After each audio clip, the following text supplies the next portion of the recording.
പ്രഭാത പ്രാർത്ഥന 37 സങ്കീർത്തനം 5 വാക്യം. നിന്റെ ജീവിതം കർത്താവിനെ ഭരമേൽപ്പിക്കുക, കർത്താവിൽ വിശ്വാസമർപ്പിക്കുക, അവിടുന്ന് നോക്കിക്കൊള്ളും.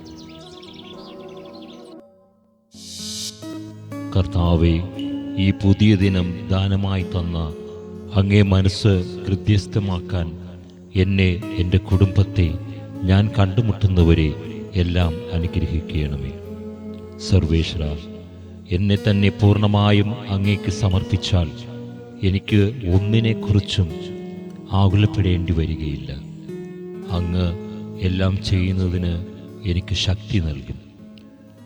കരുണാമയനെ, കഴിഞ്ഞ കാലങ്ങളിൽ എന്നെ തന്നെ, എൻ്റെ കുടുംബത്തെ തന്നെ, അങ്ങ് എനിക്ക് നൽകിയ എല്ലാറ്റിനെയും അങ്ങേ പക്കൽ സമർപ്പിക്കാതെ കടന്നുപോയ അവസരങ്ങളെ ഓർത്ത് ഞാൻ ഉരുകുന്ന മനസ്സോടെ, തേങ്ങുന്ന ഹൃദയത്തോടെ മാപ്പ് യാചിക്കുന്നു. പൊറുക്കേണമേ. ഈ ദിനം, ഈ നിമിഷം തുടങ്ങി ഓരോ നിമിഷവും എന്നെ പൂർണ്ണമായി അങ്ങേക്ക് സമർപ്പിച്ച് ആനന്ദമടയാൻ അങ്ങ് എന്നെ അനുഗ്രഹിക്കണമേ. അങ്ങ് എൻ്റെ ഹൃദയവും മനസ്സും ആത്മാവും ശരീരവും എല്ലാം കാണുന്നു, അറിയുന്നു.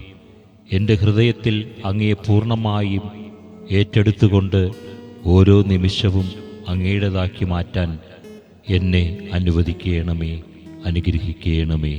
ആമേൻ. വിശുദ്ധരുടെ മൊഴിമുത്തുകൾ. വിശുദ്ധ പീറ്റർ ജൂലിയാൻ എയ്മാർ. ഈശോയാൽ സ്വന്തമാക്കപ്പെടുകയും ഈശോയെ സ്വന്തമാക്കുകയും ചെയ്യുമ്പോഴാണ് സ്നേഹത്തിൻ്റെ പരമമായ ലക്ഷ്യം കൈവരിക്കുന്നത്.